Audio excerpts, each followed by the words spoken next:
Yaddaşın tozlu sayfelerinden kan süzülür. Bu sadece rap değil, bir milletin diriliş sedasıdır. Bu 30 illik sükutun partlayışıdır.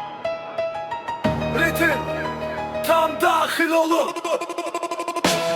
Gözlerde duman, yüreğde dağ, boyda gubar. İllerle gözledi, dedi hakkın yolu var. Sen yerde donurduk ama ruhumuz sönmedi. Azerbaycan əskeri heç vaxt yolundan dönmedi. Şəhidin qanıyla sıvarıldı bu torpaq, bu vətən. Büküldü üç rəngli bayrağa ruhunu fəda edən. Orcalı fəryadı qulaqlarda əks-səda verir. İndi qisas vaxtıdır, düşmən qorxudan əriyir. Mərmi səsi, musiqimiz, səngər isə evimiz. Tarixə qanla yazıldı, silinməz ərizimiz. Biz gəldik ki, daxma deyil, şanlı saray ucaldaq. İşğal altda inləyən o torpaqları qurtaraq.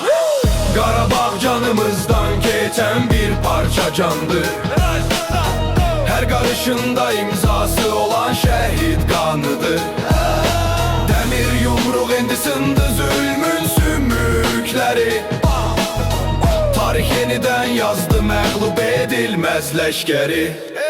Bura Şuşadır, səs gəlir Vaqif məqbərəsindən. Düşmənlər ziyə gəlir Bozqurdun nərəsindən. Ağdamda bayquşlar uçurdu, indi canlanır həyat. Zəfər marşı çalınır, gəlir ruhuna bir qanat. Murovun soyuq üzü, Kəlbəcərin vüqarı. Geri aldıq namusu, təmizlədik qubarı. Anaların gözyaşı sevinç selinə döndü.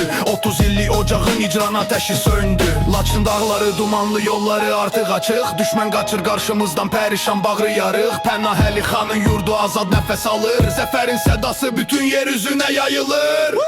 Qarabağ canımızdan keçən bir parça candır. Hər qarışında imzası olan şəhid qanıdır. Dəmir yumruq indi sındı zülmün sümükləri. Tarix yenidən yazdı məğlub edilməz ləşkəri.